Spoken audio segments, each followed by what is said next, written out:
Big up, Liverpool 12th man here, and we are going to be doing a preview today. Mad on Liverpool. I think that is Norm. Big up to Norm if that is. If it's not, then still big up, big up. Okay, I got you, Norm. Big up, big up. It is a TGIF, and it's been a definite wild week for myself in the sense of a lot of different things. I've had some health issues and also just getting some work done. Hopefully, I think I feel better a little bit today, so I'm in better spirits because I am back casting live, being able to communicate and talk to my brethren out here, which is definitely an uplifting feeling for myself. So hopefully it is the same for you when you get to partake in this, whether it's on replay or obviously live. But shout out to everyone that is joining us. I know we haven't worked out the whole thing with X just yet. I know StreamYard hasn't figured out for some reason how to cast to live stream to X just yet. So it is what it is, but I appreciate that, Norm. Hopefully you're not hurting anyone on the judo mats and keeping it correct with just taking life day by day as we all do. So I hope that you are well. I hope that everyone else is well out there too. We're gonna get into a preview today. We might have a panel, we might not have a panel. I had to post it late in the chat for my brethren.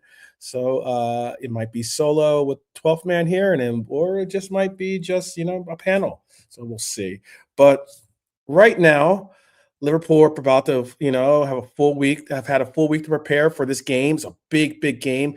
You didn't really think you would say big game and West Ham in the same sentence, but that's certainly where we're at. No midweek fixture, no European distraction, which a lot of teams had to go through this week. With the second legs of the Champions League, or even with Europa or Conference League and the likes. But the Champions League race is starting to heat up a little bit. I'll have a little update for you, as Norm is pointing out on Florian Wirtz. And I also will speak on how the margin for error is certainly not what we'd like it to be, but and it's, I think a lot of us would say it's pretty much gone. So we have a lot to make up for, in the sense of we have to stay on point from start to finish going forward. We could be without up to 8 players, it's looking like. Currently, I know we're going to have an update on that as well, but this is where the mentality really is going to start to show for our Reds.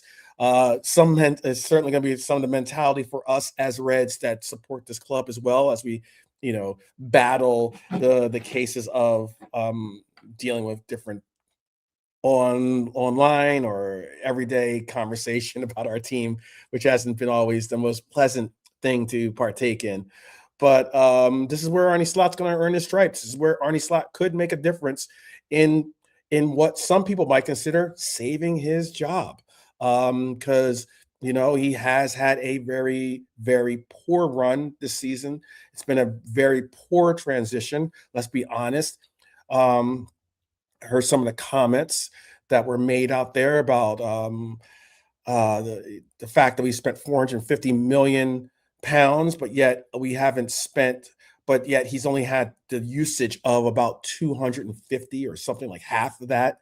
I'm still, when I heard that, I was just like, Arnie, I don't know who does your PR, but you need to fire him and bring JK on, or maybe bring Norm on, who's like got the pulse of the people, because like realistically, some of the comments you make aren't really helping your case. No one wants to hear about boo-hoo-hoo, you only had 250 million pounds worth of players to utilize. Okay.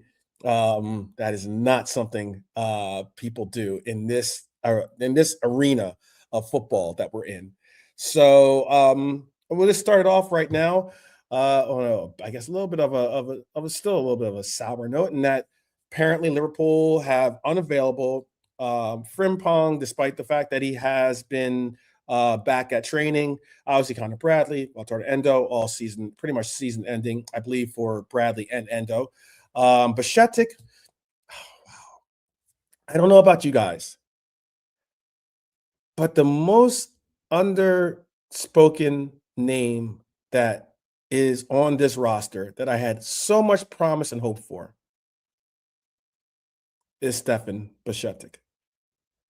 And it is a shame considering we've seen a glimmer of what that player could be and can be under Klopp. But that's just it. The last time we really got to see him for an extended run of play has been under Jurgen Klopp.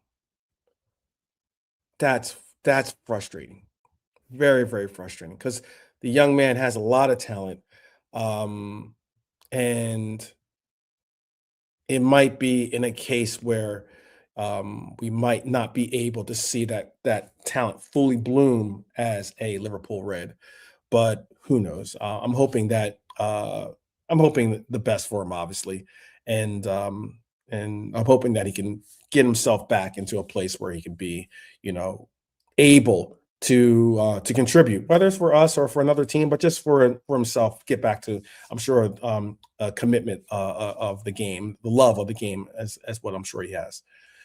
Leone, obviously, out as well. Isak, getting closer, by the way, getting very close to being able to take on a little bit more of the ideas of being able to participate. I still look at it as like with him, I'm looking at it as, hey, let's just get Isak healthy. Let's get him into rhythm. But let's primarily get him into a place where maybe he can contribute in a Champions League final. Fingers crossed. And obviously the Florian Wirtz situation, which isn't that good. Florian Wirtz felt his back in the warm-up versus Forest. He was replaced by Curtis Jones. He sat in the stands for that game. I have the press conference update, so I will provide that for you. And big up, Michelle, joining us as well. We got a new subscriber to the ranks, so big up. It is going to be a case where we asked this question in a previous episode, like I think one, maybe two previous episodes. The last episode and the episode before. I know I've taken it's been a little bit of a break. Normally I am I do a show every day, but I am now, I've already explained the situation, my circumstances. However, in one of those shows in the beginning, we spoke about is Rio ready for time? There are other people in the chat. There are other people. There's about 15 people right now in the chat. And it's all YouTube people too, because I don't have X. I'm not broadcasting on X. So there are other people in the chat. I know it seems like you might be alone there, but maybe sometimes people are just listening along, or maybe they're driving in their car or something like that, just as background and everything else. So but yes, there's Red Armchair supporters saying hello. Shout out to everyone. But we are speaking on this. Big up Red Armchair supporter, by the way. We were speaking on, is Rio ready for more minutes? We didn't even go to the extent of saying, should Rio be a starter? Because I know that some have gone to that extent. Some have gone to the extent of saying Rio deserves to be a starter. And it is one of those cases where I'm not going to go as far as to say he needs to be a starter. But what I am going to say is that Rio definitely deserves to have more time on the pitch. I think what Rio offers is certainly a very formidable compliment to even say to Cody's game. And that's just my opinion, of course. I'd love to hear your own. Again, if you're in the chat, you can include it, and I'll include it in the show. If you're, you don't have to be shy, but I mean, even if you do want to, think about it, save your thoughts.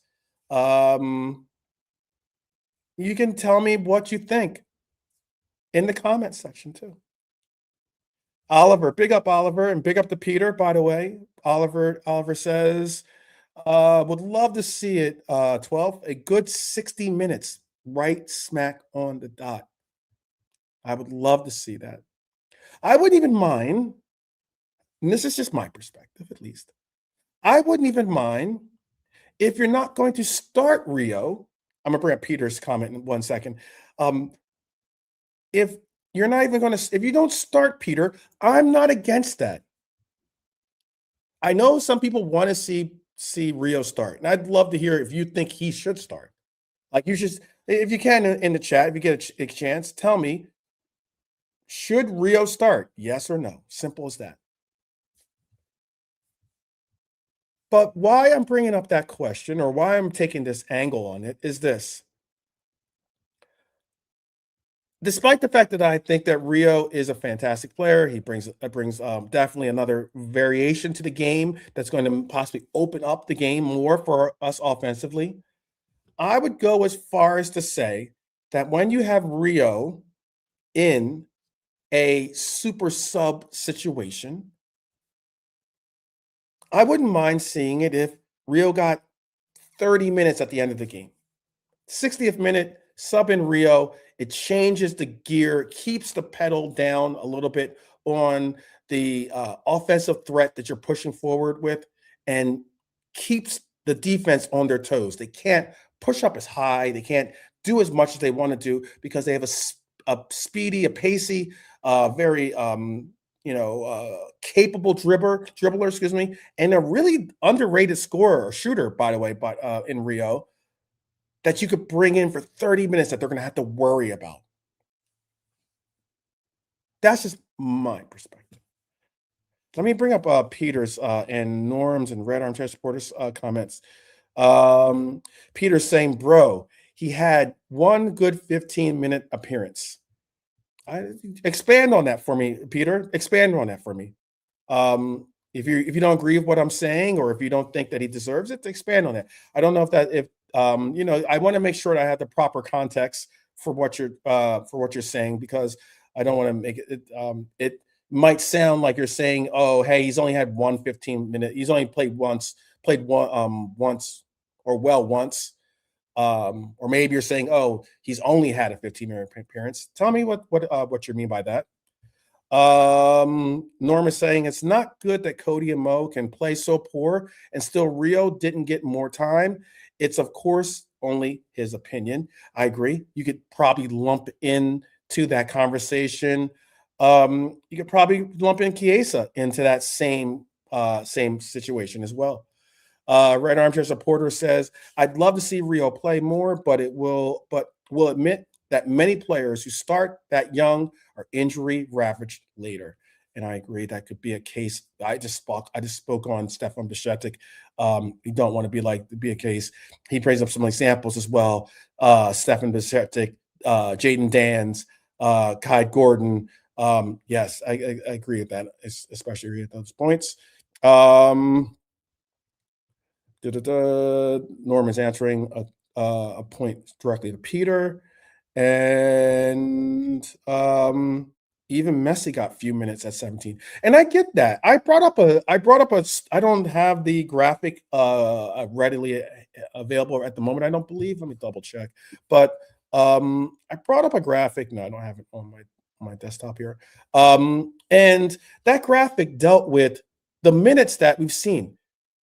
Some of you, I know some of us are on the younger half of the table, but some of us do remember a certain player. Now, I'm not saying that this is the next Michael Owen, but I am saying that Rio is a very talented player.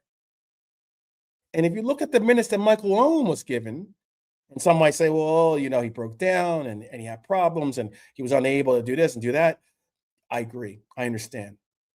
Maybe that could be an example used against me for my argument. But again, when we were utilizing the player, he was fantastic on the pitch. Michael Owen is one of the players. Michael Owen is one of the reasons why I became a Liverpool fan, to be honest with you.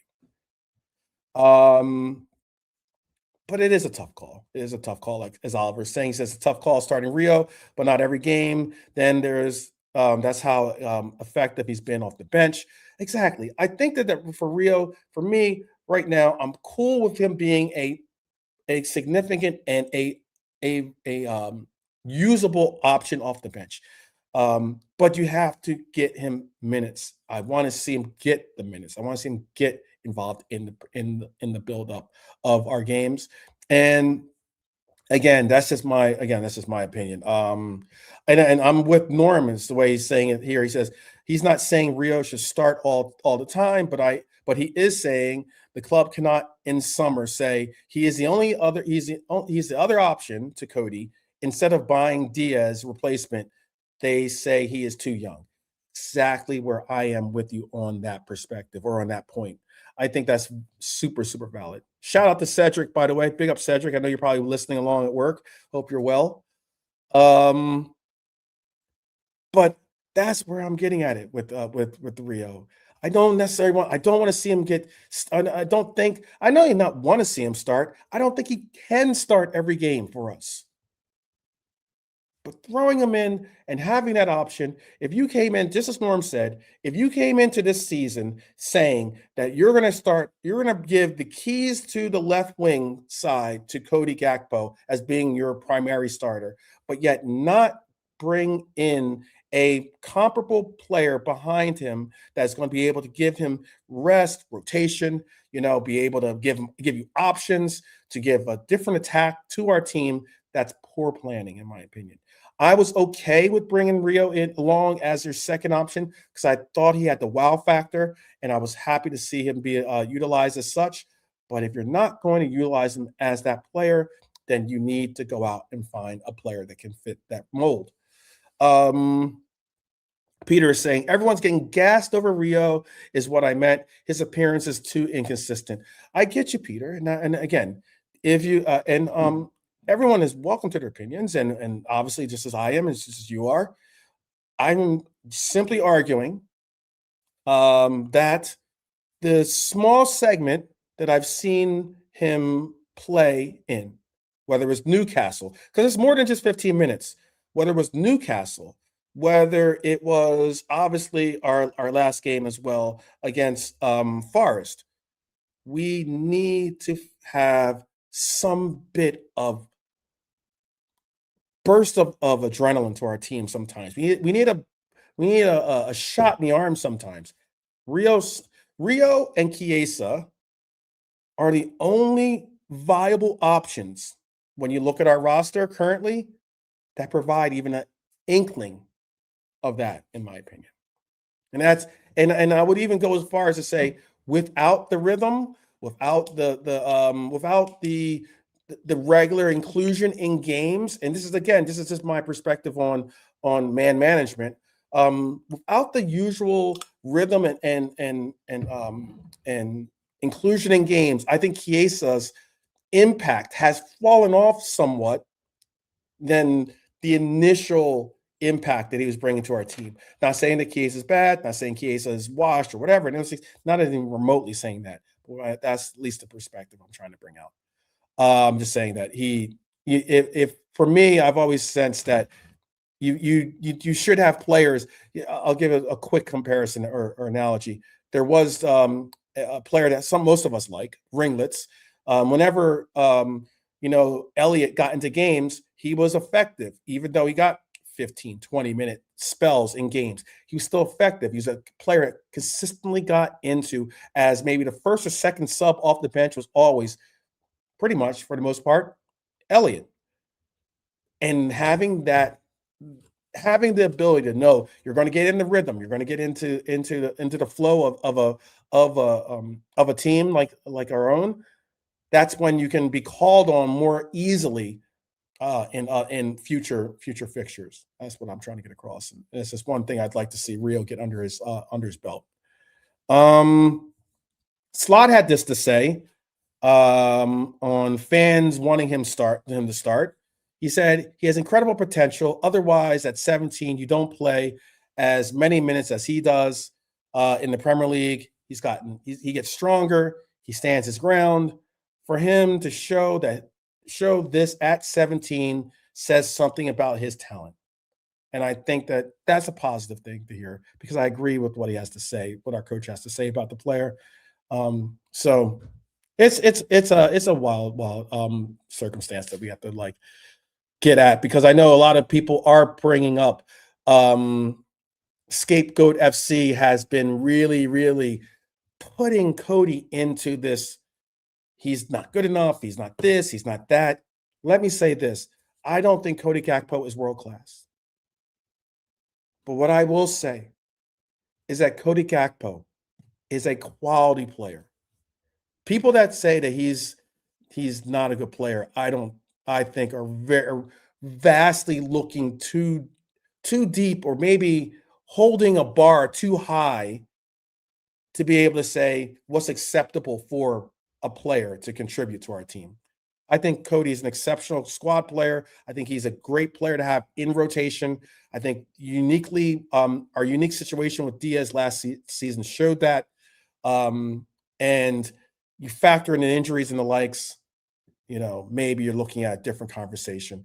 But that's just my perspective on Cody. I think the criticism and the amount of sometimes over the top criticism for Cody is unfortunate, and I think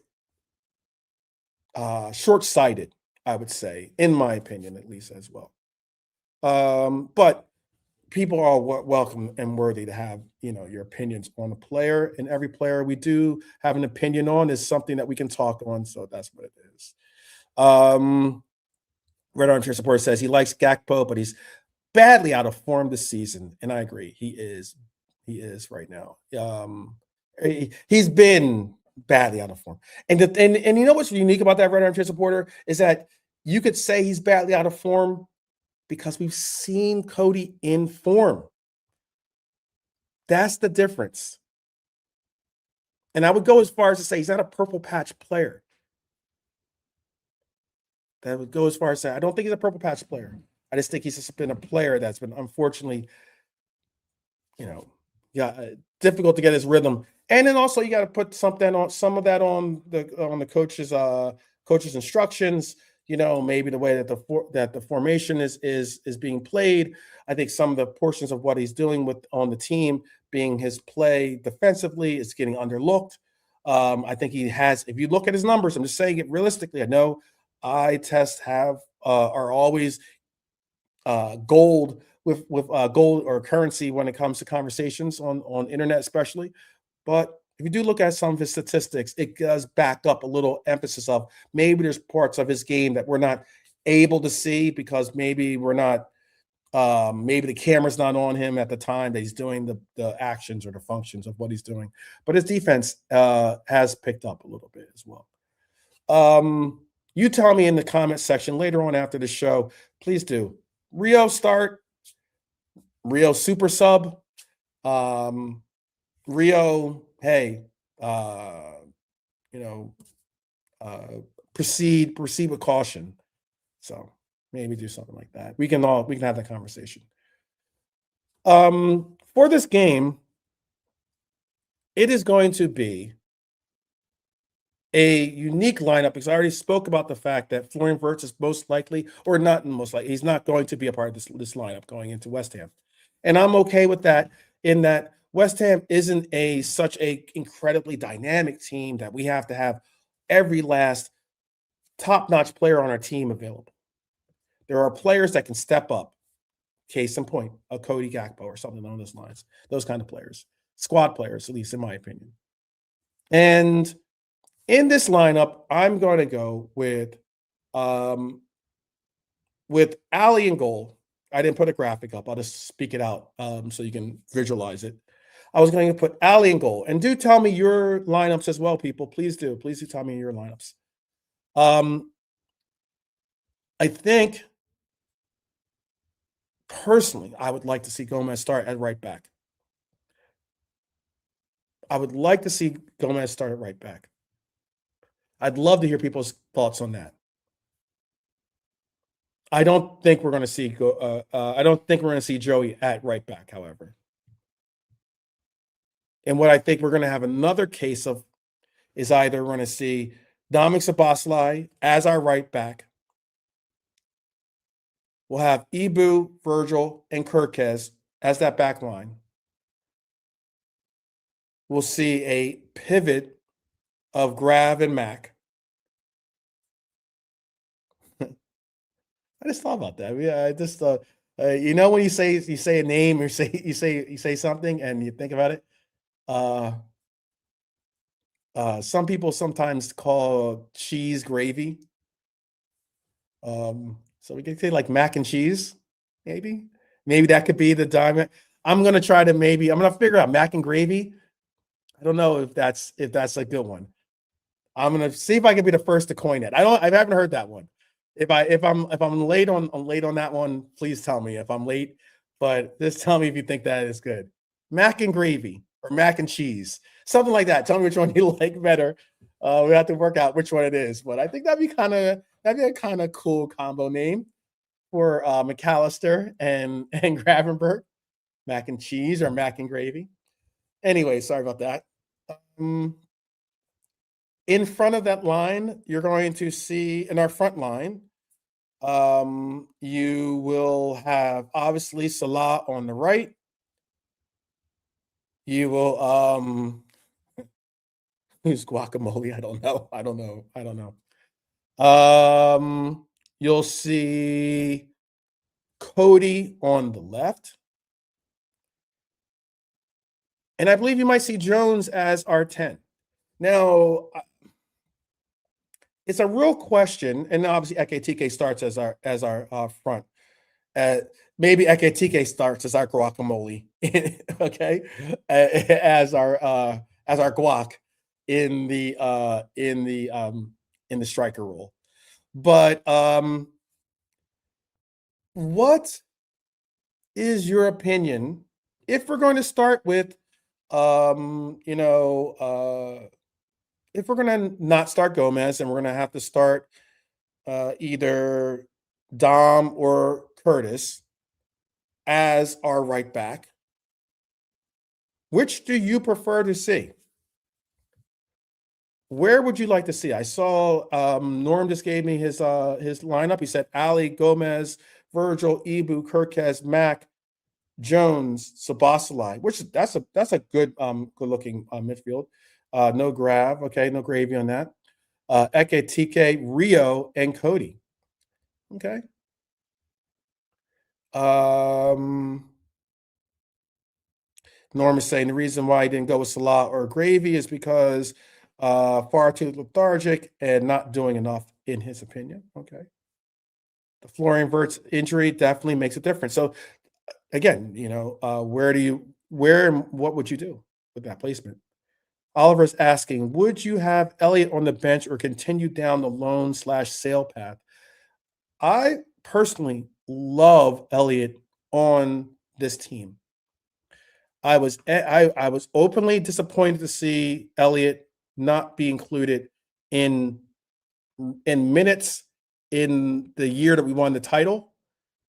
I was openly critical of the coach, considering that Elliott had opportunities. He performed well in a good number of his opportunities given. I think in Champions League, there's a stat that JK throws out a lot. I'll probably butcher it because I can't think of it off the top of my head, but it's something on the lines of he had scored in like in his inclusion in games. He had scored like 3 straight times in Champions League competitions or something like that. That says a player that has something to offer. I personally would like to see Elliott continue to be something of of a component of this team. I don't think we are going to see it, unfortunately. I don't think we are, and that's a shame. And again, this is why my personal belief of the philosophy that this team has, whether it's the coach, whether it's also even the backroom staff, the philosophy or that they've taken on as being the road that we're going to continue on, hasn't necessarily meshed with my perspective of how I would have conducted, not only putting together this team, but keeping this team solidified, keeping this team, really, really um, able to be a well-oiled machine.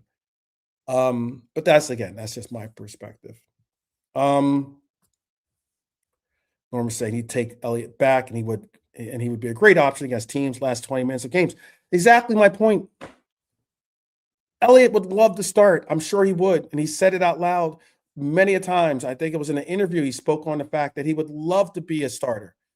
But the point of what is that I love the mentality, the character mentality that Elliott brings to a team. Okay. I know there's going to be some content creators and pundits out there that are going to disagree with this maybe football romantic take of it. But I do like when a player has a mindset that, despite the fact that they're not getting playing minutes or the playing minutes that they believe they deserve, they're willing to do whatever they need to help their brothers, to help their team push forward in getting some type of success or some type of glory. So that's just mine. And I think Elliott fits checks so many of the Liverpool, when you're trying to say what is the character of a Liverpool player, there's so many boxes that I think Elliott checks, in my opinion. Shout out to Nems. Big up, my guy, my red Nems. Shout out to you. Big up, big up. Hope you're well, my brother. Peter, not disputing that at all. I think one of the main reasons why Elliott can't necessarily fill in a role that we've seen him play every once in a while. Why he can't be a right winger, for instance, especially not a right inside forward for us, per se, is because of the lack of pace. However, if you were to, in my opinion, if you were to maybe shorten the field for him a little bit, and what I mean by that is like maybe bring him further inside into like a 10 role or something where he can play maybe even the right midfield if we played a 4-3-3, which I know we don't, but still the same. If he's playing in a role like that, I think you can get a lot out of him on the pitch. But I think that one thing I just spoke about Rio, I think Elliott has the same attribute, excuse me, in his locker, and that is instant offense. There's like it's an easy on. He's like an easy on oven or something like that. He is a microwave when it comes to being able to just turn it on. He doesn't have to necessarily get warmed up and into a game. He's able to just click right into games, and that's because he's so committed to being a busy bee on the pitch. That's again my analysis of the player. Since you guys asked, be great options. I agree with that. Some of the key battles I think we're gonna have to work on or look or keep in mind. Mohamed Salah, you are most likely going to have to be going up against Aaron Wan-Bissaka, and Wan-Bissaka is a good defensive player. He's a player, and we've seen players really make games difficult for Salah. But what I would like to see is Salah maybe do a little different perspectives on the game against Wan-Bissaka. because we all know he's defensively strong versus 1-on-1s, 1v1s, excuse me. But I'm hoping that we could see, and this is, again, just my tactical analysis of it. And that was like, I'd like to see Salah attack the inside channels early with this game. If we're going to throw, maybe give him, create some diagonals from VVD to Salah, maybe some quick outlets from Ali to Salah, the way we've seen in the past. I know some people think that his legs have gone, or he can't take on fullbacks the way that maybe he was in his latter years. But maybe open up the pitch for him a little bit, especially if you're not going to have Florian Wirtz inside as that 10, and allow for him to maybe cut in and do what we were so critical of Cody on, and that is start cutting in, taking those inside channels and making them cognitive that we're going to be hitting those channels early, and then maybe push out wide occasionally to create the width, and maybe make some space for Ekitike to get some quality assists. I'm not looking for Salah. You don't have to score for me. Just provide some assists for me. I'd love to see that. Love to see Salah back. Get his mojo back that way. Midfield control is going to be important. Let's all be honest. I know some of us don't necessarily rate this player.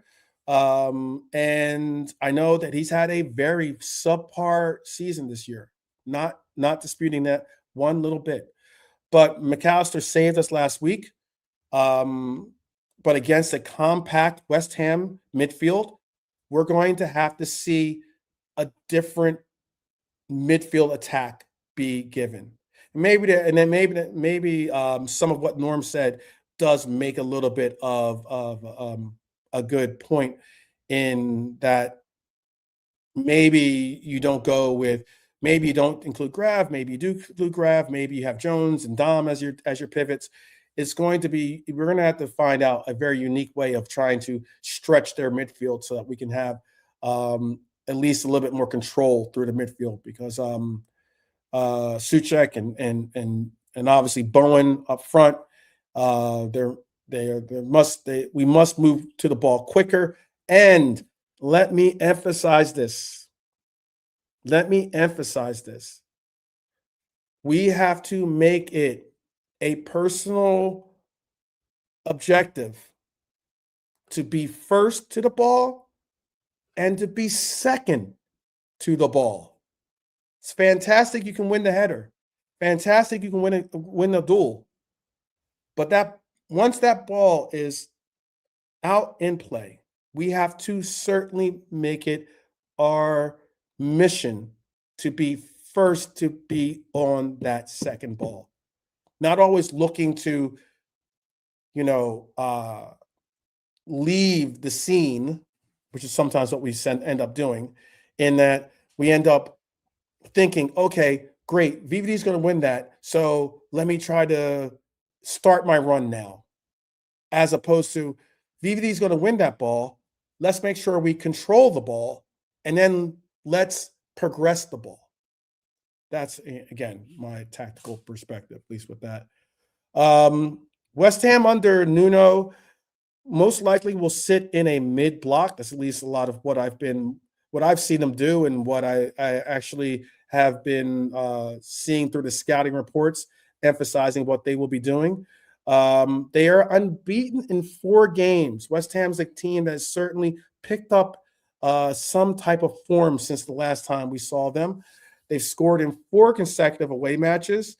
And let's be honest, this is a certain trap game for us, in that we have 2 away fixtures away at Wolves, one with the FA Cup, one with Prem. And it could easily be a game that we look past the West Ham game and say, okay, let's just focus in on our away fixtures.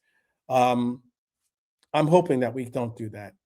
I'm hoping that we can keep a vital perspective on keeping in line with what we have to do. Head to head, we've had 154 total matches. West Ham has not won that many games in this in this competition, or in our meetups. And at Anfield, they've won possibly even less. We've faced them 76 times at Anfield. 76 times. Fun trivia. How many times have we won in those 76 games at Anfield? I'd say Norm is probably counting it up on his hands and toes and fingers and everything, and just doing the math in his head, because I'm sure he's been at plenty of the wins that we've had against West Ham. How many wins do we have against West Ham at Anfield out of 76 games? Holy Red Armchair supporter. Big up, big up. If we were playing Price is Right, you'd be most likely the winner. 54 games, 54 wins against them. Red Armchair supporter guess 53. But yeah. Slot versus Nuno. Look, we all know that Slot versus Nuno has not been a comfortable scenario for us. Nuno last season was our Enrique, basically. Yeah, no, yeah, a little bit over. You didn't hear me say. I think because you didn't hear me say 76 games. That's probably why you're over. But Nuno last year was our Enrique, or was our Prem version of Kryptonite. Arne has 1 win, 1 draw, 1 loss. Against West Ham, we're 4 games, 4 wins, is what we want to see happen. Or at least that's what has happened, excuse me. And Nuno versus Liverpool has had 11 matches, but he's lost 8 of them. And this is where we're going to see pattern hopefully meet this pressure cooker and result in something of us getting some type of result that we want to see and we need to see. We need to see this. I'd have to look at the schedule, but I do know I am on record saying, in this winning run that we've been on, I predicted that the 5-game run that we would see, we would be 4 wins and 1 draw. That was a worst case scenario. I always like to expect the best, but prepare for the worst. That was my prepare for the worst. 4 wins, 1 draw is us preparing for the worst. We need to go on a win streak, and we need to continue to press, keep the energy high, keep the engine rocking and rolling. And it's all because we need to get into, we're not in this title race. Unfortunately, I hate saying that. Especially being the champions from last season. I hate saying that. I don't understand why we would be saying that, to tell you the truth, even with the injuries that we've had. But that's where we're at. And now it becomes, our perspective has to be top 4. It's a case where no one likes to say it, no one likes to admit it, no one likes to want to have to say those things. Because if you're fighting for the title, top 4 is whatever. Top 4 is a guarantee. But we're just looking at that bar as being, let's just get into top 4, top 5. So that is where we're at with that.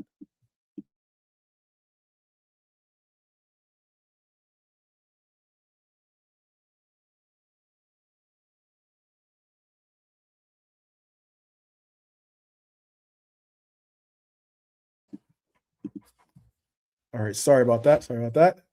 Oh, we got JK in the house.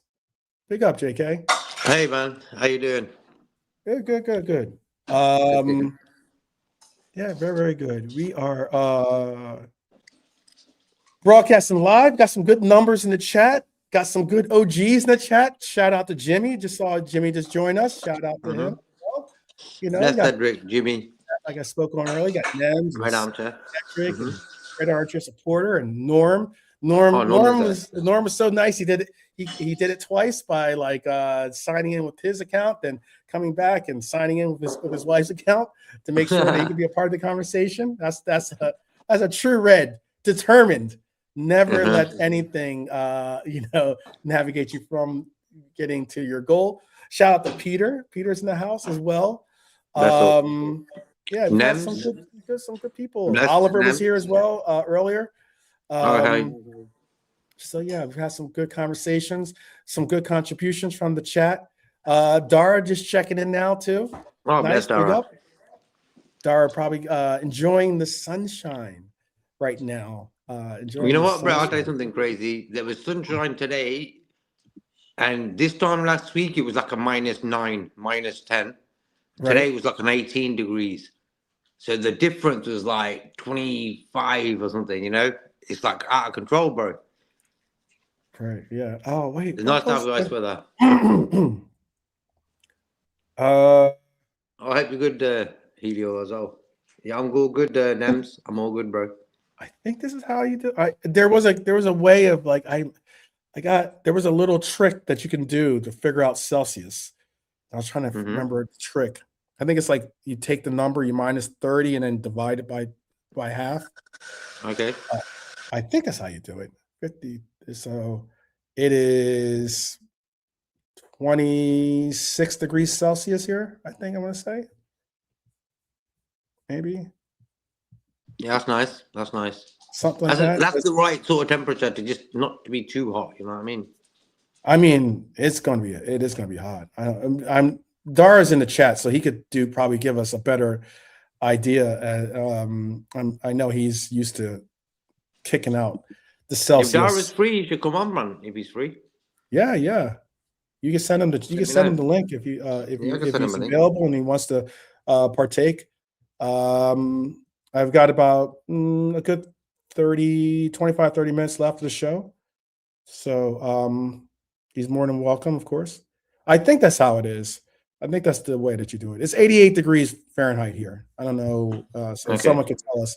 If someone's good with the Celsius conversions, they could. Let us know. Helio probably is. I bet he knows. Yeah. It's not. He's the guy. We're getting closer to summertime here, and summertime's not a time that you're woohooing about. Some people don't like nice weather, bro. Like hot weather. Mm-hmm.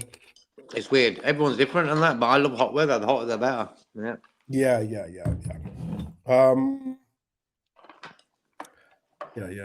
is one of those things. I like cool weather. I just like the cool weather. I'm more into spring and fall than I am summer and winter. So it is what it is. But let me say this: 31 degrees Celsius. Okay, thank you, Red Armchair supporter. Thank you. 31 degrees Celsius. Red Armchair.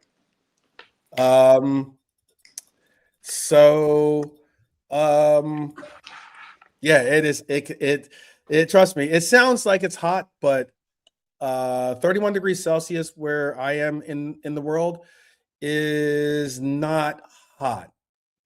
It sounds weird, but it's not hot just yet. It's sunny, but it's not hot because it's like a dry, they call it a dry heat because it's like there's no humidity to it. So, but let's just get back into this conversation. I was just getting into, yeah, I'm sure I would like the Liverpool weather. I know most of the time I go, it rains. Yeah, I saw it's. I only have the Fahrenheit version of it, so let me see if I can change it into. No, I can't. 45 degrees Fahrenheit. That is not fun. That's basically half. So I would assume it's what. If it's 31 here, it's what, like 15 degrees Celsius or something? 16 degrees Celsius, I would assume. I would assume it's something like that, probably. 14 degrees Celsius. Yeah, I'm all good on that. But let's just say Uh, 31 degrees, 30 degrees Celsius is hot, I'm sure, to some. Not to, if you think that's hot, again, let me say, you can ask Dara. Yeah, go to Arizona on a July day when it's 118 degrees Fahrenheit. No, man. All good on that too. All right. Before we get to, I want to definitely get this whole episode in. I want to make sure that I get JK's comments and get his perspective on what we're talking about.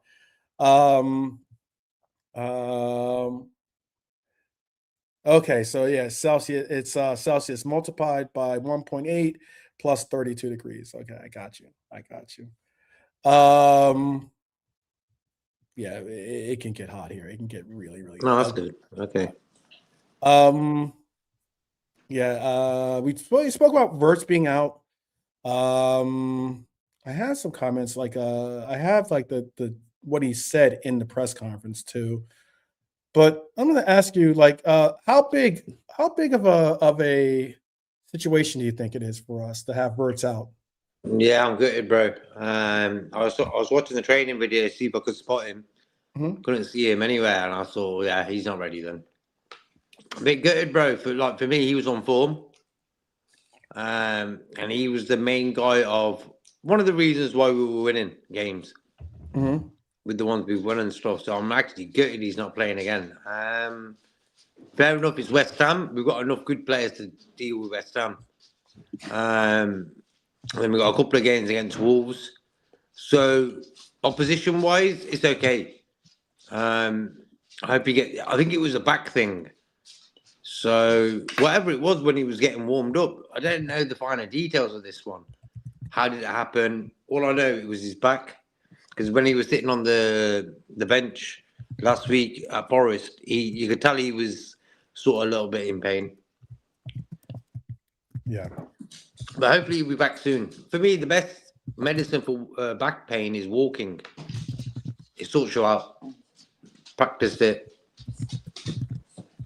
And swimming as well. Sauna. But walking is the main one for everything.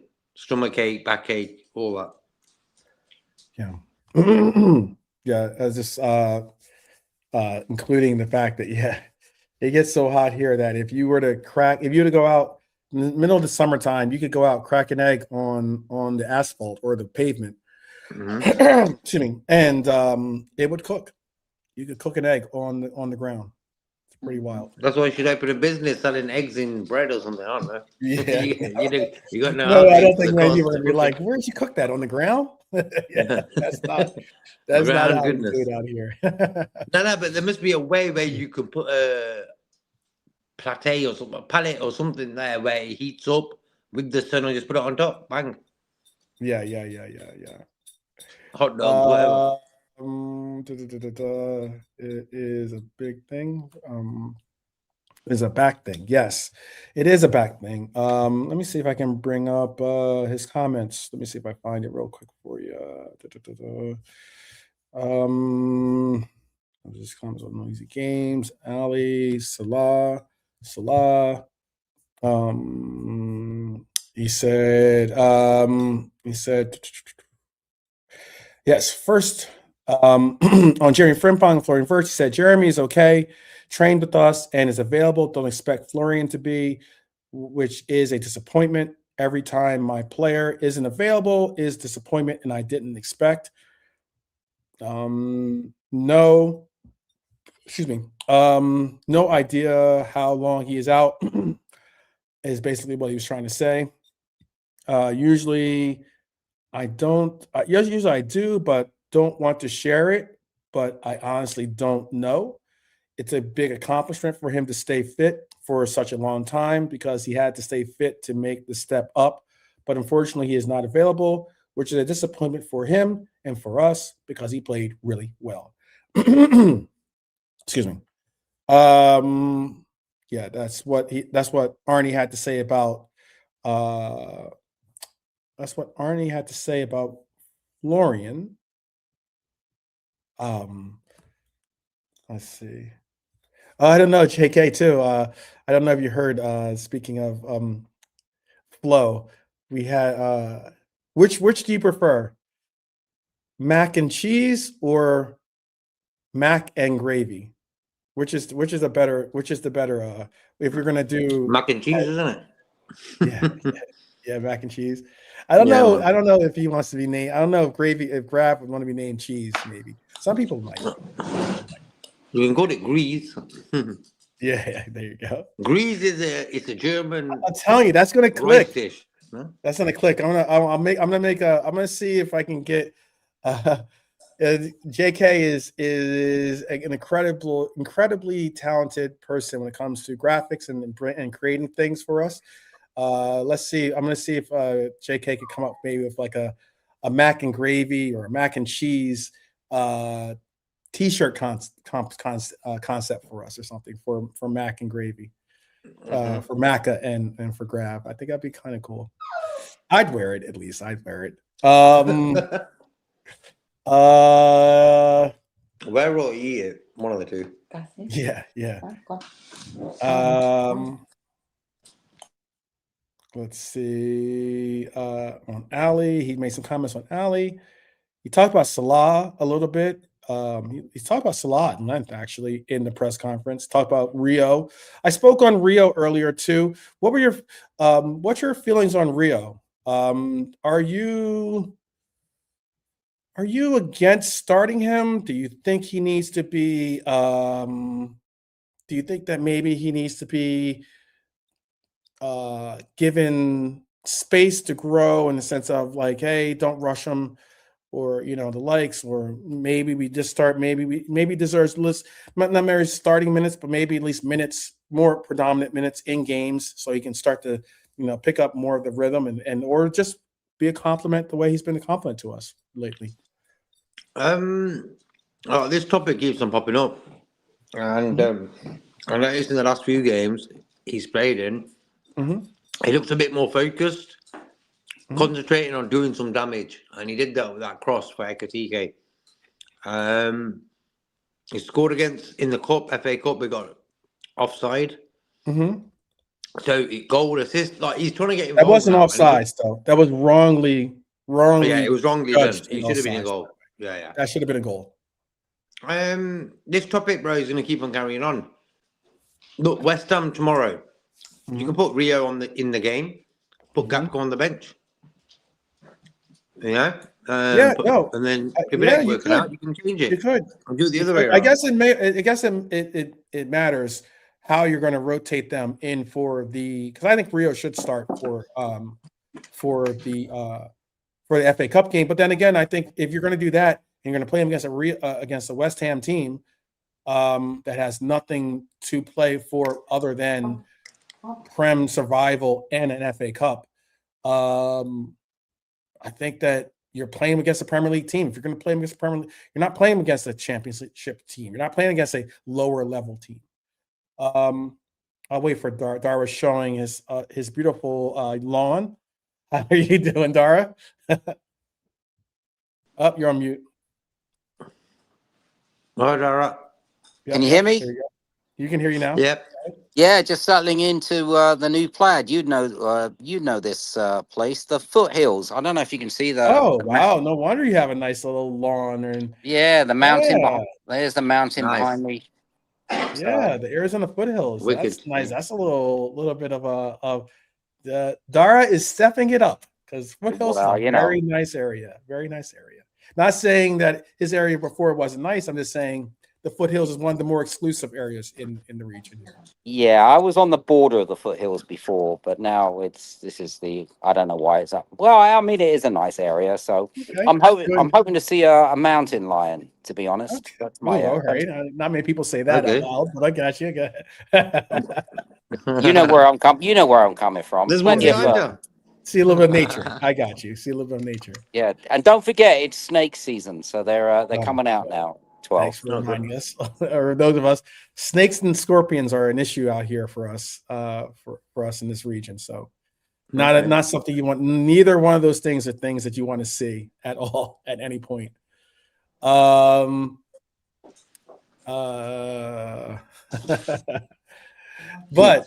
I just spoke on Rio.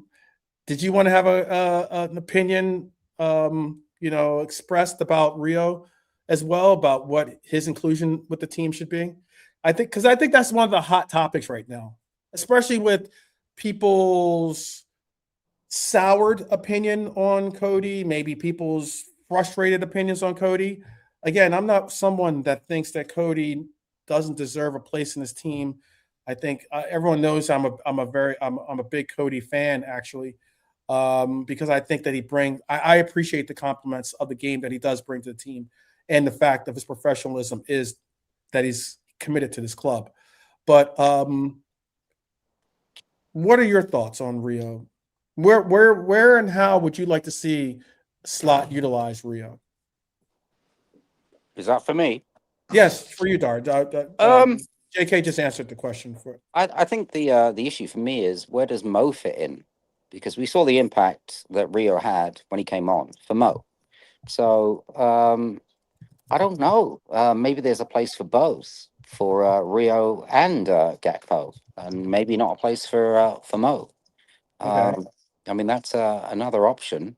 So, because, yeah, I mean, still he's on the periphery, isn't he, Mo? So I'm not sure whether Gakpo's place is as much under fire as Mo's. It's 6 of one and half a dozen of another. I mean, the thing about Rio is he's looked effective on both wings. So yeah, which one? Can I just interject a question? Quick question. Sure.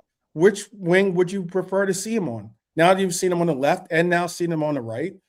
Yeah, yes, that's a tough one, because I've not seen him on the right enough. There really isn't that pull sample to say, yeah, it's definitely left, it's definitely right, or through the middle, and that's the problem. I don't think we'll know for at least a year of continuous play, and before we can make a definitive judgment and say, yeah, you're better suited to the left. Sorry. Yeah, but did it make you happy, Dara, that when Rio got that crossing for Ekitike for that header where he should have put that away?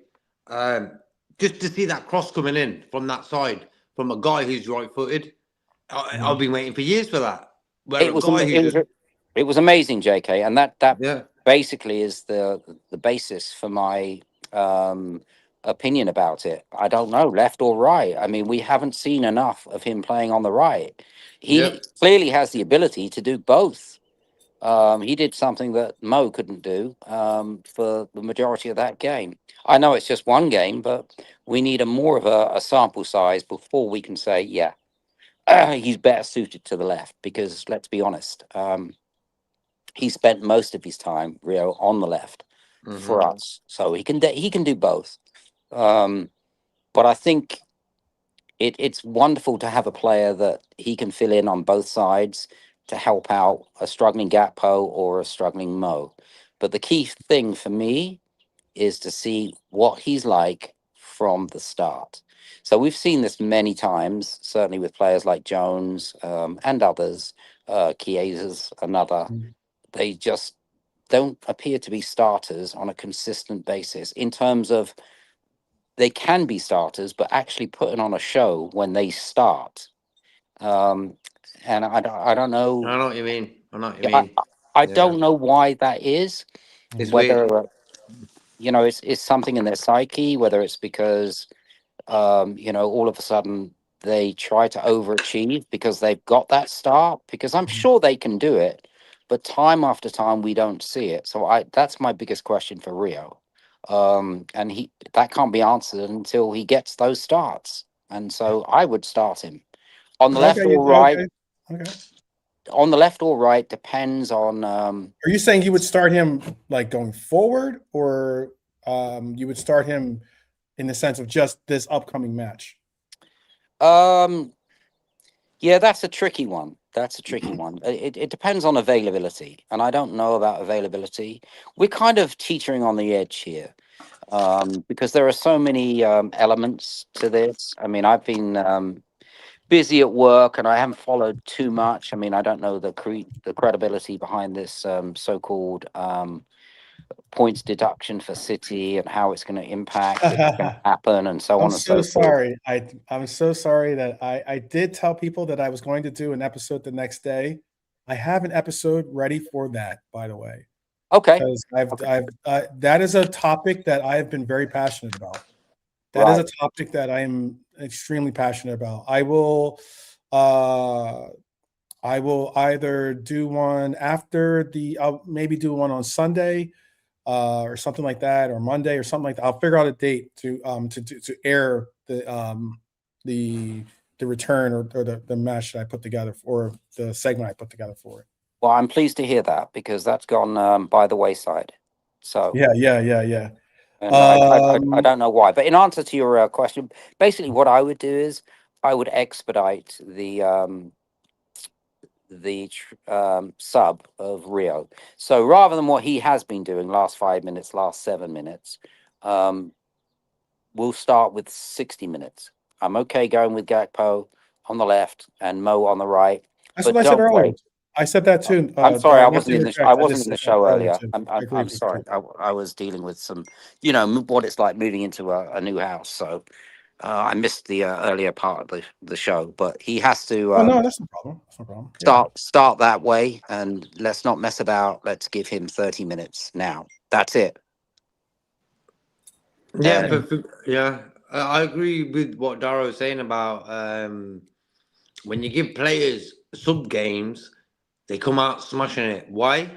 Because they've got an aim to start the next game. And you'll see that energy. And then what happens is the next game comes, they start, and what happens? They're not involved.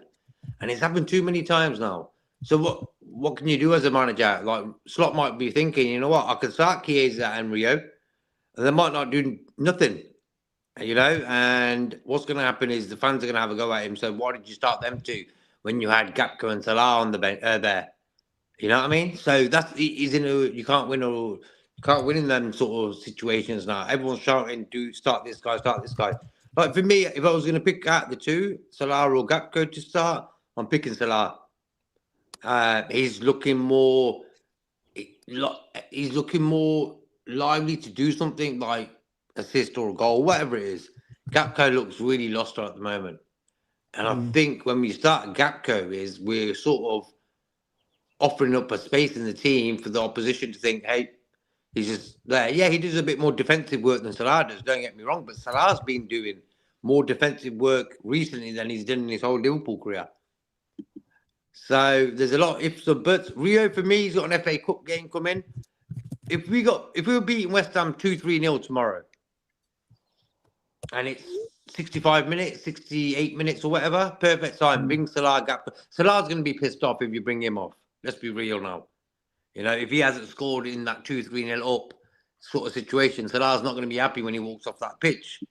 He was a bit pissed off. He was coming off in the 76th minute or something the other day, you know what I mean? So that Rio thing for me, I don't mind Rio on the right. Why? He's going to get the ball, run, cross it in. Ekitike or whoever's playing in that position can score. Our strikers don't get fed enough, man. I agree completely. I agree completely. Norman as well in the chat. You know how often I've emphasized the fact that we don't feed our strikers enough. We don't, man. And I think that the way that we play towards our strikers, occasionally you'll see glimpses of what we should be doing. We just don't do it consistently enough. And I think, unfortunately, it impacts our ability to create the type of pressure and even more so the type of opportunities we want to create for our team. So, for me, football's a straightforward game. If you've got a guy who's right nearest their goal than anyone else, you give him the ball. And number 9, he's the most forward out of all the team. He's the most forward guy. But I've seen Curtis Jones and McAllister be in front of Ekitike in the last few games. McAllister was in front of Ekitike by loads, I think Ekitike drops too much. Why? He's not getting fed. And when you don't get fed, what happens is you start wandering and you go and look for that ball. So you want to get involved in the game. I've done that when I played a number 9 position. I wouldn't get no service or whatever. I'd end up trying to search for the ball myself. And Ekitike does that quite a lot. But if you've given him the ball and opportunities in games early on, he's going to think, you know what, I don't need to drop. Okay, I'll stay in the box because the ball's coming today. And that's what it is for me. Ekitike isn't firing. Why? No service. 2, he goes searching for the ball, and then he gets in the way of others. Then we've got no one up front as well. Yeah, When he I drops spoke. too much. I'll tell you this too. Hyler just put up a point. He says Liverpool usually starts slow, and West Ham has scored 9 goals in the opening 15 minutes of Premier League games this season, more than any other team. I brought up a stat, and in the show before the show previous to this, and we have scored. I think we've scored the least amount of goals in the first 20 minutes, but we've scored the most amount of goals in the last 20 minutes of games in the Premier League. Yep. We are notoriously poor, slow starters, and some would even go as far as to say poor starters. I don't know what we need to do in the sense of getting our players on the right. I do personally. I do have an idea. I shouldn't say I don't know. I have my own philosophy of what could initiate us having better results. Don't say Red Bull. Yeah, no, I'm not saying Red Bull. I'm not saying Red Bull.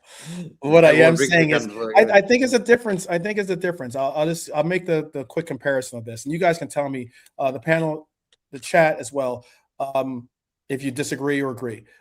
I just think if you take, considering the football that we're used to, being the Klopp era style football, it never was in that era of football. You never said to yourself, "Oh, hey, we've got to warm up and get into the flow of this game."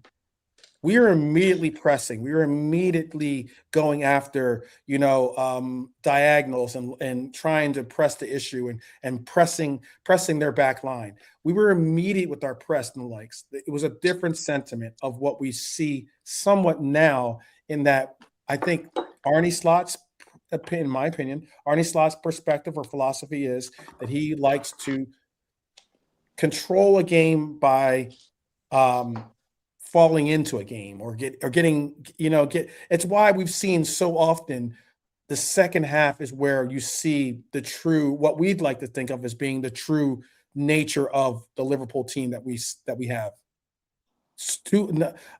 You could probably count on your hand how many games you've said that first half was incredible, or that first half was exciting and enlightening, and we were so already in lockstep with what we're aiming to do. I'll ask that to the chat. You can tell me what your opinions are. I know Hyler's opinion as well, since he just gave it, but I'll start with Dara and then go to JK. What do you have an opinion on that, or? Yeah, absolutely. And I would caveat that by I don't know if you saw the interesting articles talking about home advantage no longer being the kind of advantage that it used to be back in the day. Yeah. Are you talking about overlap thing, by the way? Is that what you're talking about? I'm just talking about the statistics bear out that there's no such thing really as fortress fill in the blank anymore. So I think reactive football is what we play. So we should react from the start. We should start every game, and it's pretty much the same thing as what you said, but in different words. We should start with the belief that we are already 1-0 down. And as opposed to the way we play, relying pretty much on the comfort zone of being at home like we are against the Hammers, and we have home support and we are almost 1-0 up. And when you compound that with the style of play that Slot requires his team to play, that's a recipe for a disaster. So it does not surprise me that the only time we really get into games, unless it's European games, is we react to the circumstances. And obviously the fans, and I mean, they're helping, but not the way they used to. And I think the style of play has compounded that. So with obviously with Klopp, they thrived on it. and it was go hell for leather straight away. I'm not saying we need to do that, but we need to change that mindset and just approach the game that we are 1-0 down, and not wait until we are actually 1-0 down. But if we can't do it, it's going to take time, but we need to make that mental adjustment straight away before kickoff. Listen, we're 1-0 down from kickoff. Forget it. And that's the way I would hope that we will progress, because home advantage means nothing anymore. It really does. So whether he can do that or not, I don't know. It's going to take time. I think it's taken, well, too many games for this transition, and the stats bear that out. Why are we waiting for the second half? So you can break it down and say we need to play the same as what we did in the second half, in the first half, but it's just that mindset. It has to change. We are 1-0 down. Let's not react. Let's destroy them now. Do you agree, JK, with and I'm just going off with this comment by Hylor. He says reactive football is defensive football. He says he misses the heavy metal football. I saw Lawrence McKenna say a statement as far as to say that the era of heavy metal football, or the era of press, counter press, the way that we envision it, is gone. Do you agree with that? Do you agree? Like for me, bro, it's with this heavy metal football, I understand it, because heavy metal football is good. It can cost you the players' legs quicker than the guys if you let them chill and play, but it gives the opposition no time to breathe. What we've done this season is we gave the opposition time to breathe, hence why we lost 4-1 against PSV at home, Forest 3-0, United, Man City, and the list goes on and on. I'm not a big fan of Arne Slot, his football, his mentality regarding football in that way of how and which speed he plays football at. I always go back to the Brendan Rodgers game for Liverpool against Arsenal, 5-1, beat them. We destroyed them in 14 minutes. Back to Brendan Rodgers? Oh my goodness. But go ahead. Yeah, that's how bad it is. That's how bad it is. But the mentality of that game where we just smashed them 4 goals in about 14 minutes. I've not really seen that with Arne Slot. We've got the players capable of doing that. His mentality is, I'll pay it in my gear. Why? I can preserve the energy of the players. And then we can probably nick a goal and win 1-0. That's for me cautious, and it's also a gamble. And that's the way he plays. At the end of the day, it isn't Arne Slot's legs that are being used in that first or second half. It's the players. You know what I mean, bro? So if he's giving the orders, lads, put your foot down, first gear, from the off, they've fucking got to do it.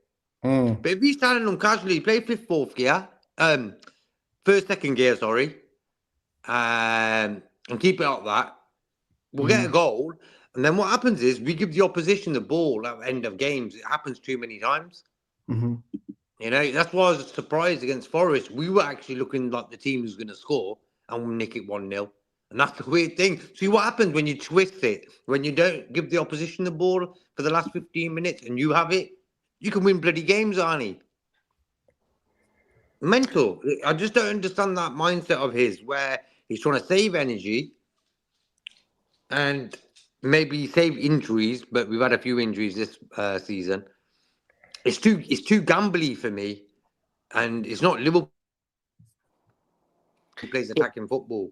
Yeah, and I'd just add to that. We don't really do that.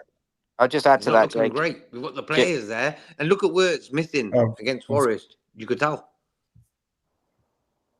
Go ahead, Dario. Yeah, go ahead. I'll just add to that and what Hyla was saying. We don't like reactive and defensive football, and that has a place. However, if you're not good at it, then that's not one of your strengths that you need to fall back on.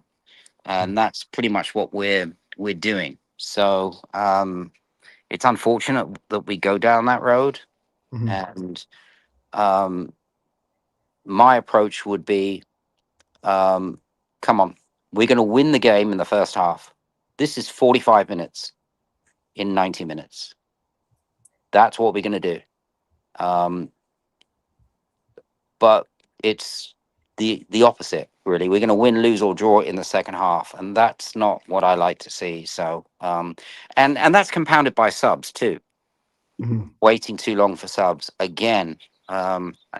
It's unfortunate, but West Ham are going to be a challenge based on the form of Bowen. Unfortunately, he's come to well, I guess I think his best form of the season. So Somerville as well. I think Somerville too. He's a tricky player. He is a tricky player. Yep. And Helio gave us that fact. They've scored the most goals in the first 15 minutes. But they're they're in relegation battle, you know what I mean? Yeah. Nuno's done a job there. Nuno's done a good job there, though. You got to give him credit for that. He stabilised them. I think they could have been better, of course. But they're definitely better now than they were a few months ago. Same as Wolves as well. And we've got 2 games against them. So we're playing teams in the next few games who are sort of not having great seasons. We've got to have wins here now. Tomorrow, for me, is a no-brainer. It has to be a win. And Arne Slot needs to think, okay, we need to put our foot down here. Yeah. We've got a game on Wednesday. I think, is it Wednesday, Wolves? Yeah. Tuesday, Wolves. Tuesday. So we've got a game. So bang, get it done.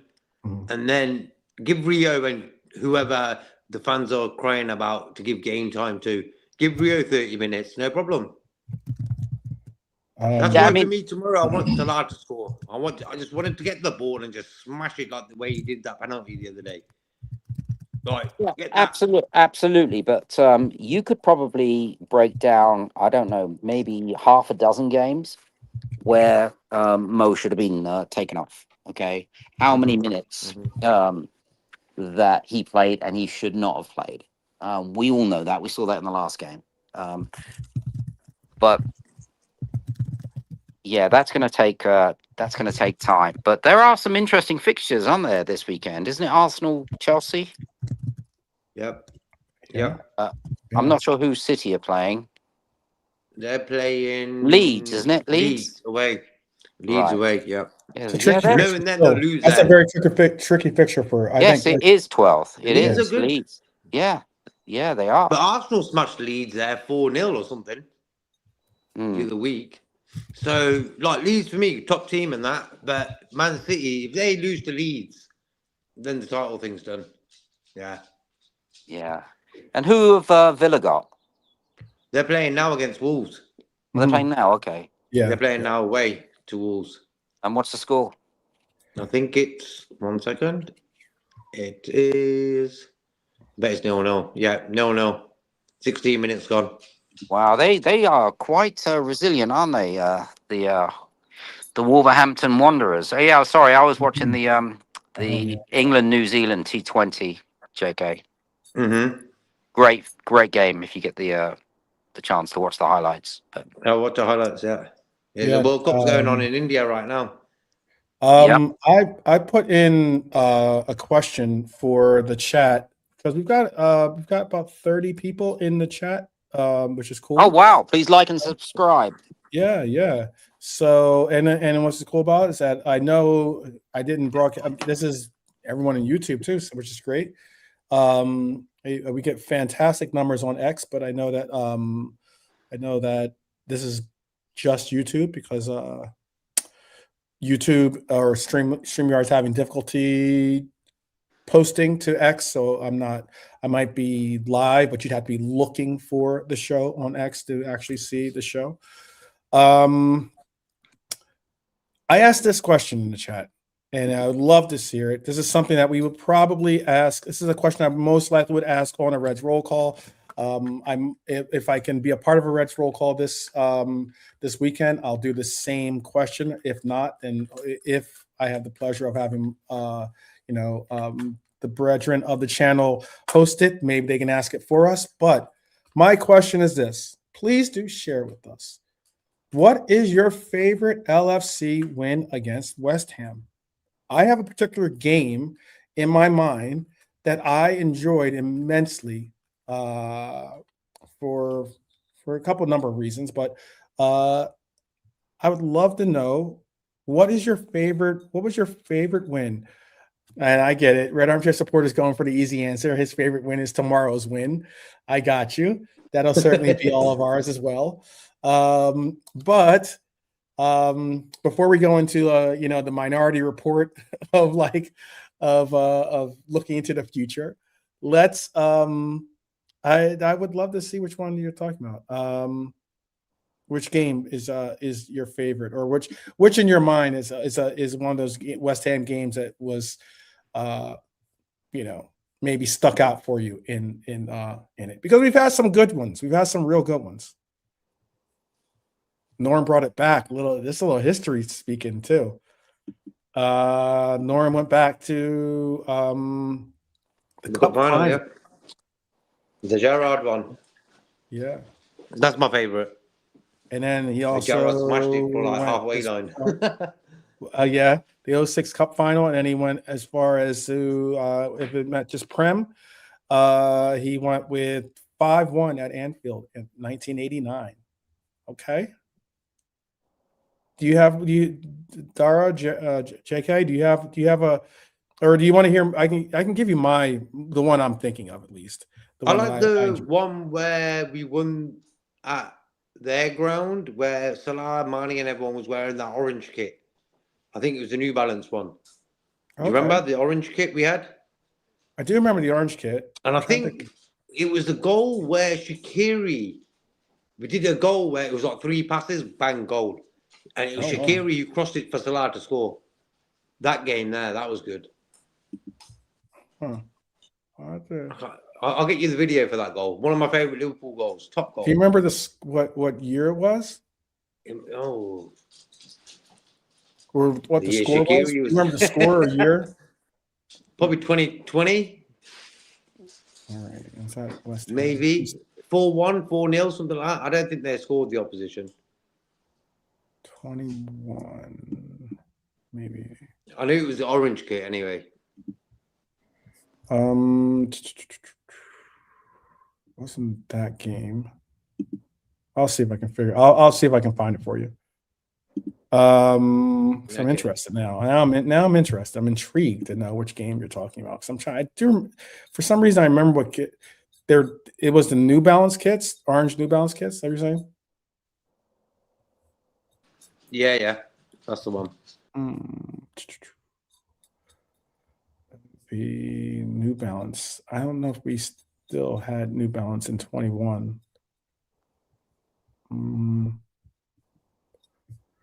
I think you said 4-0. Was that the one in That's like 2017 you were talking about, maybe? Oh. Go ahead. We'll have a look. Oh no, well, you said Shaqiri. You said Shaqiri though, right? Yeah, the one where Shaqiri set up Salah, yeah. Okay, so if it's Shaqiri, it's not 2017. No, I think it's about 20, maybe. Yeah, it's gotta be like 2020 or 21. All right, let me see if I can find it for you. Let's see. We whipped them in the cup. Red Armchair Sport is saying we whipped them in the cup a few years ago. That's the one that jumps out for him. Yeah, that was a good game. Sorry, what was the question? My question was, I thought I saw it on the screen. Let me bring up this question. What was your fondest, or what was one of your favorite West Ham wins, or win over West Ham? Oh, okay. You can keep it if you want to make it easy. Just keep it to the Prem. I mean, because everyone loves a cup win, of course. Norm gave us the cup win, and he gave us a Prem version, a version of his pick as well. Give us a Prem version, because everyone loves a cup win. I mean, a cup final, I should say. Certainly, obviously. For me, I think it was when Torres scored the hat trick. I think that was 08. Okay. Yeah, and I think Stevie G scored the fourth. I think that was. Oh wait, I could be 8, wrong. you want to say? Okay, I can check. 2008, I think. Yeah, that was. I think a 4-0 win. But I kind of have. Oh yeah. I that was at Anfield though, right? It was at Anfield. That was at Anfield. Yeah. Correct, but this game's at Anfield too, isn't it? Yeah. It could be Anfield or it could be away. I just meant a win over West Ham, but that's a fantastic one. Yeah, I do have. Now that you just mentioned that one, that makes me angry because now I might have to put into question my own one that I liked because I love myself a little El Nino goal, especially if he gets a hat trick. And I got a hat trick out of El Nino and a Stevie G goal. Call me good. Well, there you go. I do have a soft spot for Upton Park back in the days when I used to sit in the well, I'm sure JK would know this. In the Bobby Moore stand, and my auntie used to live in Edmonton, which is North London, so I'd go to the all the Liverpool games because it was easy to get tickets going to Upton Park, and I like the style of play that they had there and then back in those days, but most people wouldn't remember the away victories, but it was good fun, but. Yeah, that was probably, obviously, the FA Cup final. We know that, but I do watch that quite frequently. But that would be the best one for me that I can recall. 2020, maybe? Are you thinking of that one, JK? Say again, bro. Let me see. You might be thinking of 2020. I'll try to find it on YouTube. Because because I just looked up and I don't think Shaqiri scored against West Ham, but he provided the assist to Jota. That one? No, it was the assist to Salah. This one is October 31st, 2020. Shaqiri provided the winning assist to Jota in Liverpool's 2-1 victory over West Ham at Anfield, October 31st. Coming off the bench, Shaqiri played a precise through ball in the 85th minute to help us secure that win. Mm-hmm. All right, I'll just give you mine since I'm playing this game here, and I know people are. I don't want to lose too many of our audience. I know some might be waning with us. Going on about some of this stuff, so I'll just give you the game I liked is a recent game, by the way.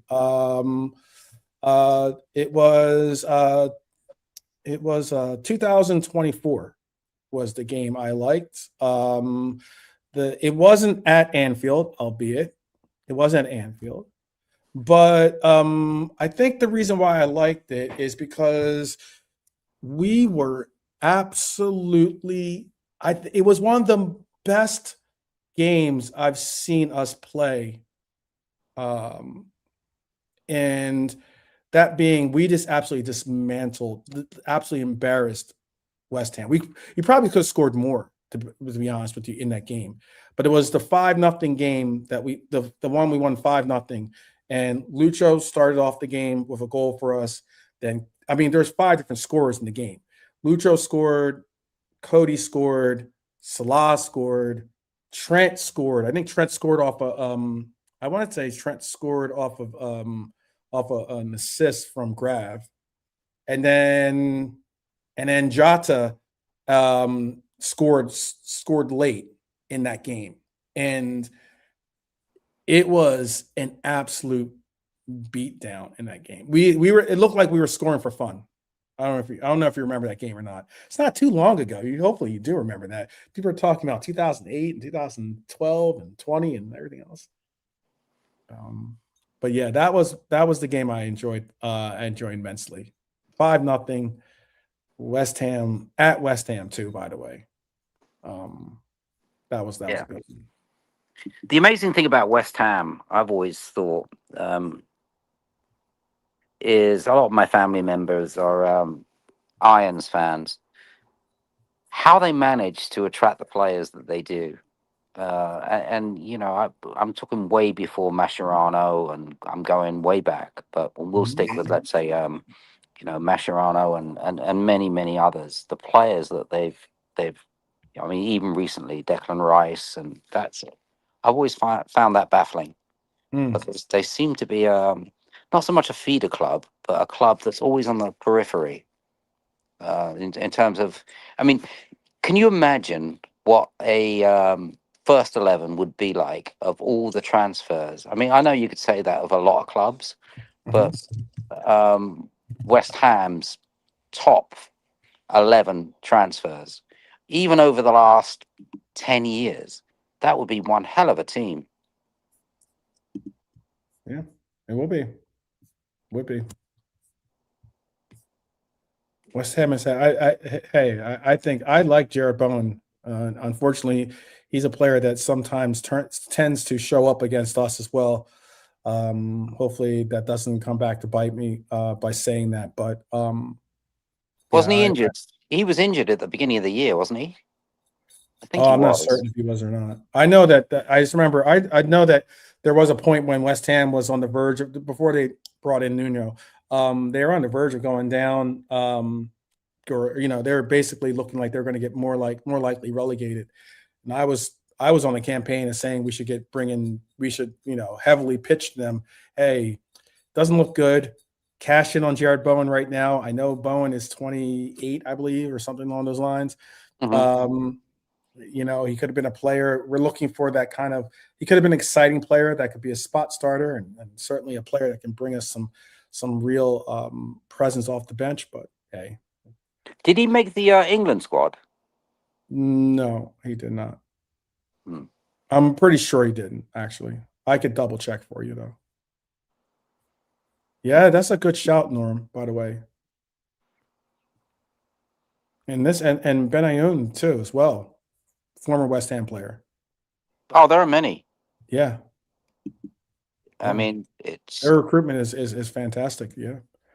Why do you think they just can't hold on to these players and just develop them into Benayoun, and who was the other one? Sorry, with Mascherano went on to play for United. What was his name? The Argentinian.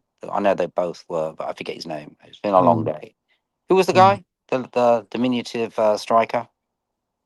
Oh, you're talking about Tevez? Tevez, that's it. Carlos. Yep. I don't know. Yeah. That's an enigma. Harry Redknapp, maybe. Who knows? Yeah. Had to pay his taxes somehow. Tevez is the bulldog. Wasn't there controversy over Tevez and the way he left West Ham, or it was something? What was it? Yeah, there was a lot of controversy, mainly over his and Mascherano's. I guess representative was an Iranian guy. I forget his name, but he was involved in a lot of shady dealings, and that's why they were pretty much forced to sell the pair.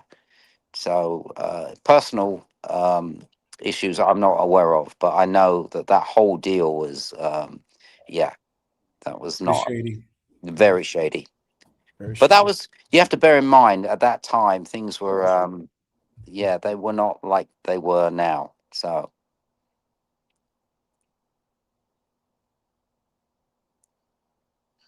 Anyway, I guess 12th. You've gone off the. I am here. Oh, okay. I thought you'd seen a rattlesnake or something. No rattlesnake. My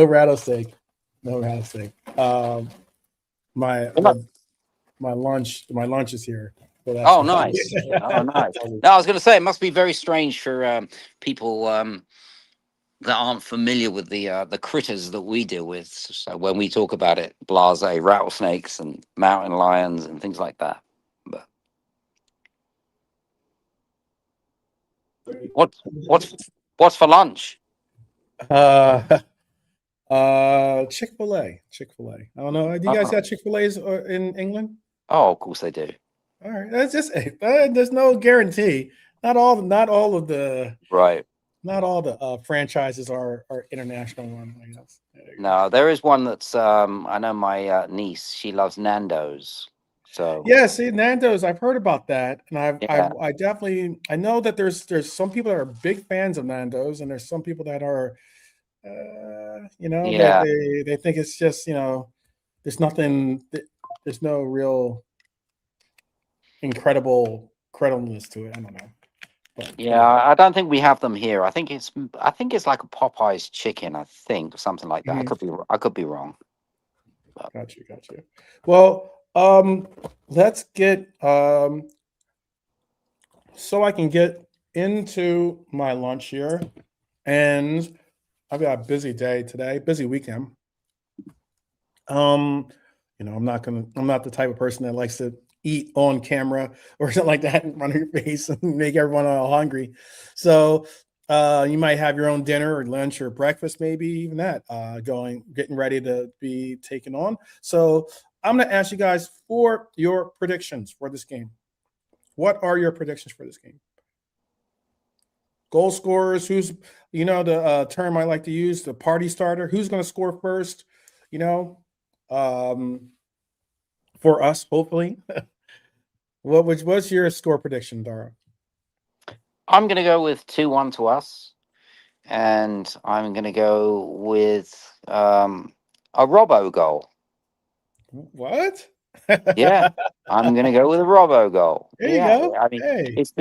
it's been such a quirky season, and then I'm going to finish it off with a Dom goal. Okay. Dom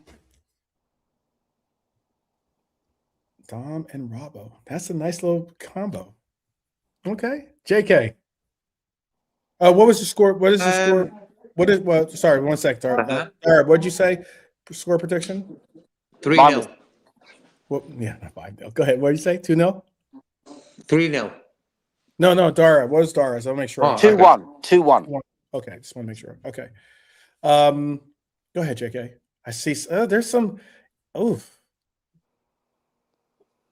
Interesting scores being put into the chat, by the way. Go ahead, JK. Tell us what yours is.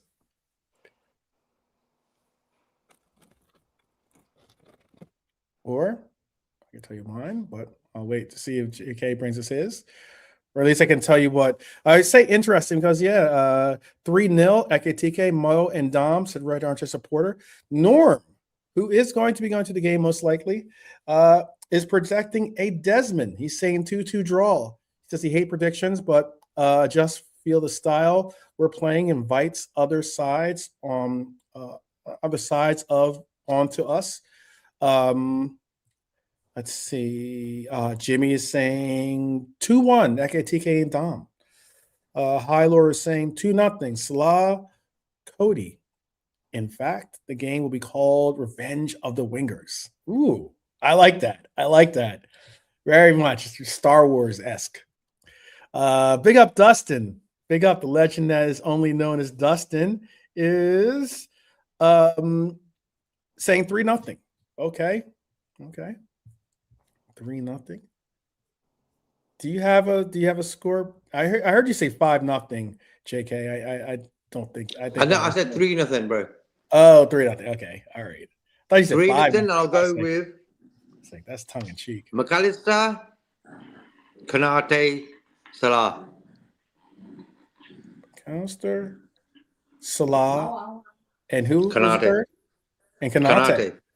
Mm-hmm. All right. Very, very nice. Any other predictions out there? Seeing if anyone else put any predictions.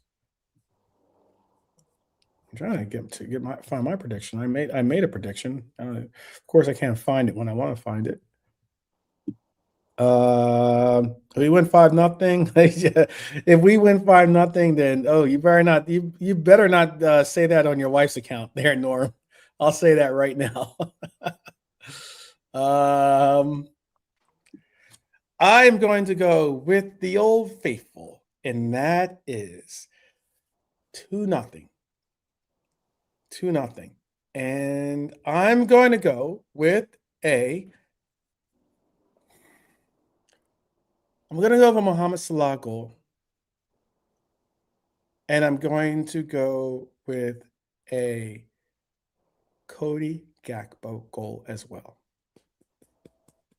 So that is what I'm not trying to steal any of High Lord's thunder. He's got the title. He's got he beat me to the finish line on getting out our predictions. But I will go 2-0.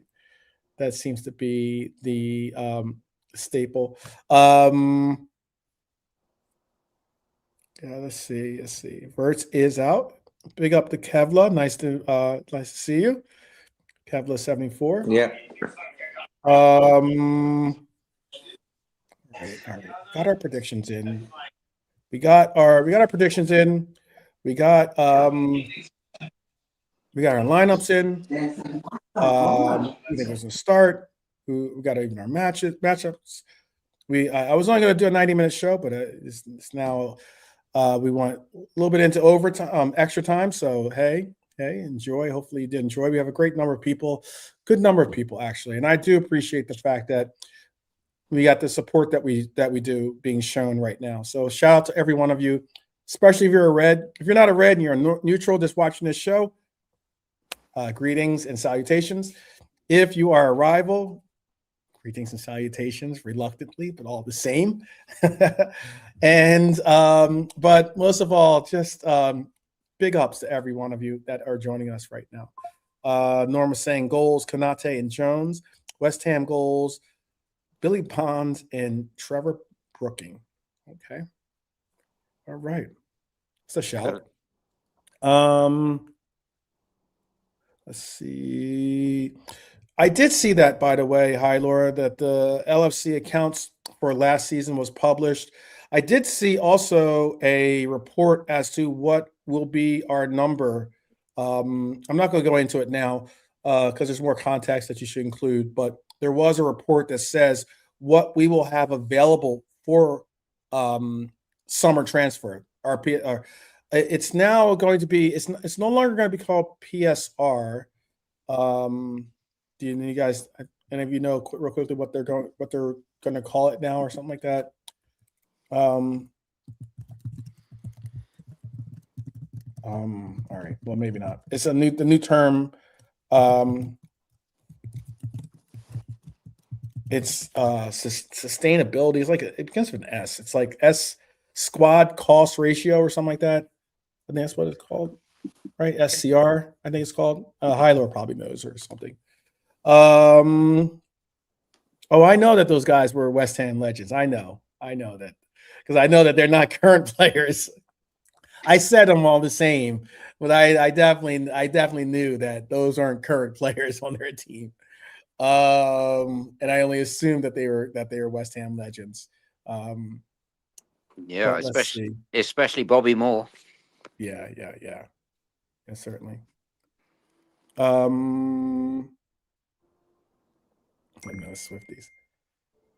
All right.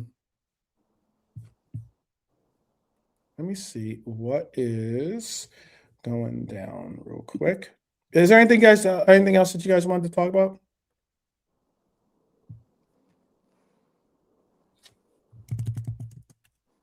No, like I was saying earlier about the games we've got now, we've got to win them all.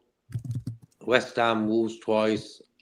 Yeah, and Taylor Swift, she ain't coming again, is she? God, man. This match, she's been on the Anfield pitch more than I have. Don't say that. The last thing, Dara can understand the power of the Swifties. So don't you don't want to get on their bad side. You don't want to get on their bad side. It's just a joke. It's just a joke. Go ahead. Yeah, just let's just change the dynamics. I don't want to see the same old thing. I want to see something different. Let's build on the last win. And I think we can do this. I think Ekitike, he must be raring to go because he knows he should have scored with that header. Yeah, understood. And I know Jones is probably the same because he should have scored too. He should have scored. Yeah, he should have. So I'm hoping they've been festering, and they're going to use that frustration and take it out on the Hammers.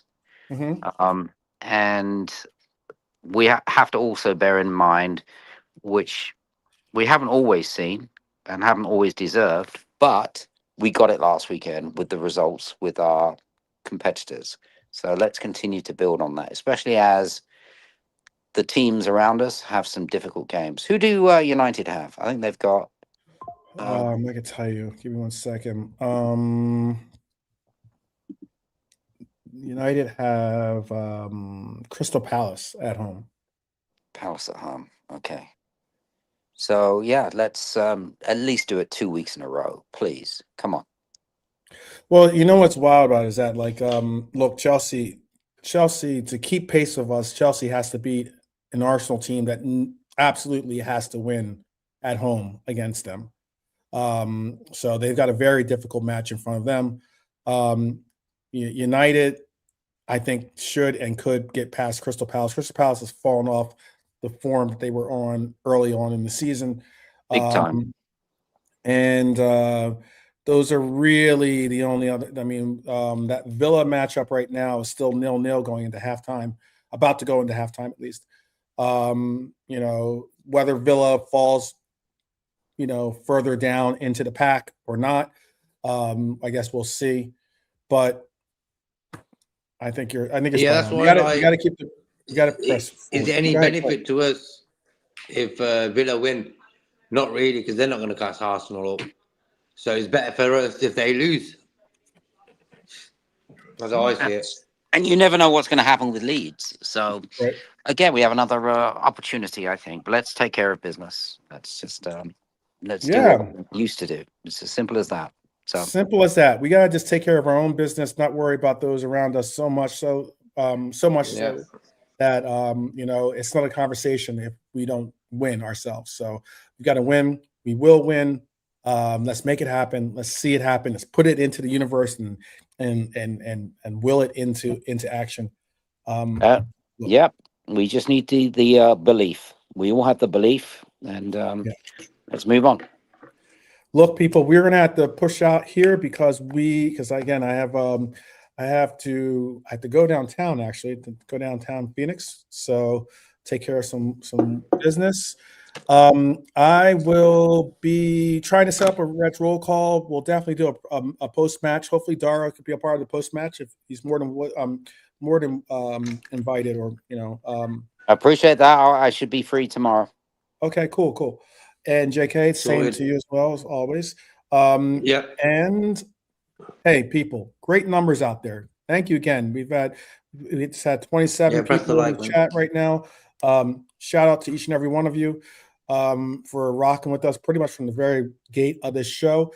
You know, preview shows are just that. You sometimes get, especially, you know, in our case, West Ham's not a behemoth of a team. So, you know, you're tempered as to see what kind of response you're going to get from our fan base. But our community is a fantastic community. I wouldn't choose to be a part of any other in the world. I appreciate each and every one of you, and I will see you tomorrow. So until then, stay lively, stay positive, and up the Reds each and every time. We'll see you guys tomorrow. Peace, people. Take care.